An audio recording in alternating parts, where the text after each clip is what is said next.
Toutes les vidéos ayant un symbole similaire à celui en bas à gauche sont uniquement pour nos Patreons. Patreon est un système d'abonnement permettant de me soutenir, donc mettez simplement la vidéo en pause pour découvrir les différents avantages disponibles uniquement pour les Patreons. Et donc les 4 images sont les différents tiers disponibles, et les titres en haut à gauche sont les vidéos uniquement disponibles pour ceux qui me soutiennent. Bon visionnage.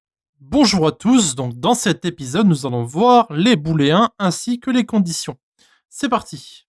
Alors, dans la vidéo précédente, nous avons commencé à voir les fonctions et donc le mot-clé return avec les différentes différences, justement, avec le undefined, etc. Et bien, dans cette vidéo, nous allons voir comment fonctionnent les conditions. Donc, vous allez voir que ça va être très simple. Hop. Donc, on va commencer par voir ce qu'est un booléen. Donc, un booléen, évidemment, c'est une valeur qui ne prend que deux choix possibles. Donc, vous avez soit true, soit false. En gros, ça veut dire que, imaginons que vous avez un switch, c'est pour allumer la lumière, par exemple. Eh bien, quand la lumière est allumée et que le switch est sur on, ça veut dire que c'est true. Et quand le switch est sur off et que la lumière est éteinte, ça veut dire que c'est sur off. C'est un false, donc. Donc ici, ce qu'on va faire, c'est qu'en gros, avec les conditions, par exemple, qu'on va voir après, on va en fait exécuter un bout de code si la condition est true, donc vrai. Donc par exemple ici, on peut mettre une valeur comme is majeur, donc c'est si la personne est majeure ou pas. Si on met true, alors elle est majeure. Si on met false, alors elle est pas majeure, tout simplement. Et donc le true s'écrit toujours sans guillemets. Autrement, ça serait une chaîne de caractères. D'accord? Donc ici, ce qu'on va faire, donc on va écrire en fait une sorte de petite condition pour, pas forcément une condition, on va pas faire trop compliqué non plus, mais en gros, on va renvoyer un code si la personne est majeure et si elle n'est pas majeure. D'accord? Vous allez voir que c'est en fait extrêmement simple et que vous pouvez faire énormément de choses avec les conditions. Donc, ici, pour pouvoir comparer en fait nos différents choix, nous allons devoir utiliser des opérateurs de comparaison justement. Et nous allons voir comment comparer une égalité, un supérieur ou un égal, ou un inférieur, pardon. Donc ici, pour comparer une égalité, vous faites égal, d'accord, je vais le mettre en commentaire. Donc égal, ça c'est une égalité. Vous avez ensuite inférieur et vous avez supérieur. Et bien sûr, vous avez supérieur ou égal et inférieur ou égal, puis supérieur ou égal. D'accord? Je reprends pour pas vous perdre. Alors ça c'est inférieur, ça c'est supérieur, ça c'est inférieur ou égal, et ça c'est supérieur ou égal. D'accord? Maintenant, on va pouvoir utiliser en fait ces différents opérateurs pour pouvoir faire des comparaisons et vérifier si une condition est vraie ou pas. D'accord? Donc si par exemple on met ici un if, donc une condition sera toujours écrite de la même façon. Vous avez un if et vous avez ensuite un else if et un else. Donc vous n'avez pas toujours besoin de mettre un else if, c'est simplement si vous avez plusieurs conditions. Donc par exemple ici, si on met if is majeur, if is majeur, en fait, tout simplement parce qu'en fait, si is majeur est vrai, alors on renvoie simplement un message. Donc ici, on va mettre if is majeur. On va mettre à l'intérieur un console.log. Je suis majeur. D'accord?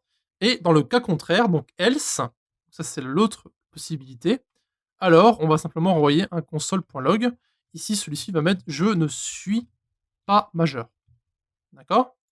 Maintenant, on va sauvegarder, on va relancer notre navigateur, et vous pouvez voir qu'ici, il nous dit bien je suis majeur parce que eh bien, le booléen est sur true. Par contre, si je mets false ici, comme ceci, vous allez voir que lorsque je vais relancer mon navigateur, ici il met je ne suis pas majeur, parce que la première condition que vous avez ici n'est pas true, donc on ne va pas exécuter ce code-là. D'accord? Maintenant, on peut faire une égalité avec un âge, par exemple. Donc si on va mettre user age, par exemple. Et ici, l'user a, par exemple, on va mettre 17 ans, d'accord? Et donc là, on va devoir changer notre variable et notre vérification. Donc si on met user age, donc ici inférieur à 18, d'accord? Donc cette fois-là, la personne ne sera pas majeure. Je ne suis pas majeur. Voilà, hop. Ensuite, on va mettre un else if pour vous montrer comment ça fonctionne. Donc else if. Donc là, on va mettre notre autre vérification. Donc on va mettre user age. Donc on va mettre égal à 18. Donc là, on va mettre tu viens juste d'atteindre la majorité. Et du coup, on met un else ici, et le console.log dira je suis majeur. Voilà, et donc en fonction de notre variable que nous avons au-dessus, eh bien le texte sera affiché. Donc dans un premier cas, je ne suis pas majeur, tu vas juste atteindre la majorité et je suis majeur. D'accord? On relance, je ne suis pas majeur. D'accord? On a 17 ans. Maintenant, imaginons qu'on passe à 18 ans. Ça va afficher, tu viens juste d'atteindre la majorité. Voilà. Et si on a au-dessus de 18 ans, donc dans tous les autres cas, voilà, je suis majeur.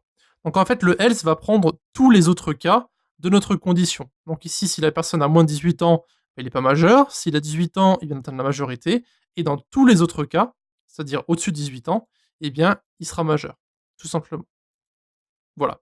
Donc les comparaisons sont plus ou moins très simples à utiliser et à comprendre. Il faut juste pas les utiliser à l'excès. Donc il faut savoir ne pas répéter votre code lorsque c'est pas nécessaire, tout simplement. Ça permettra d'avoir quelque chose qui est plus lisible et plus simple à débugger par la suite. Voilà. Donc ce sera tout pour les conditions, en tout cas pour l'introduction des conditions. Donc si vous avez des questions à poser, hein, évidemment, vous avez le Discord de la communauté ou bien encore les commentaires de YouTube. Et on se voit dans un instant pour la prochaine vidéo. Donc, merci d'avoir regardé notre vidéo jusqu'à la fin. Encore une fois, vous pouvez nous retrouver sur Discord, donc l'invitation se trouve en bas à droite. Et aussi un grand merci à nos Patreons qui nous suivent pour le moment, donc qui se trouvent en bas à gauche. Si vous désirez avoir plus d'informations sur Patreon, allez simplement dans la description et retrouvez-nous directement sur le site.